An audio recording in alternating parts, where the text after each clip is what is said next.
राजन साळवी यांच्या कुटुंबियांची आज एसीबी चौकशी होणार आहे। राजन साळवींची उद्या सुद्धा एसीबी चौकशी होणार आहे। उत्पन्नापेक्षा अधिक संपत्ती जमवल्या प्रकरणामध्ये राजन साळवी आणि त्यांच्या कुटुंबियांच्या विरोधात गुन्हा दाखल झालेला आहे। आणि माझा मुलगा त्या ठिकाणी हजर राहणार आहे।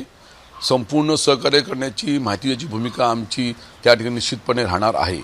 आणि त्याबरोबर माझ्या मोठ्या भावाला दीपकला आणि माझी वहिनी अनुराधा ह्या दोघांना सुद्धा या संबंधीची चौकशीसाठी नोटीस आलेली आहे।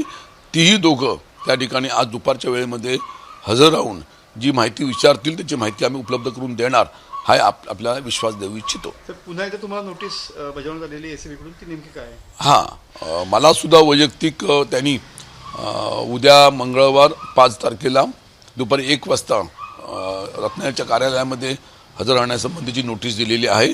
मी त्या ठिकाणी उपस्थित राहणार आहे हे आपल्याला सांगू इच्छितो।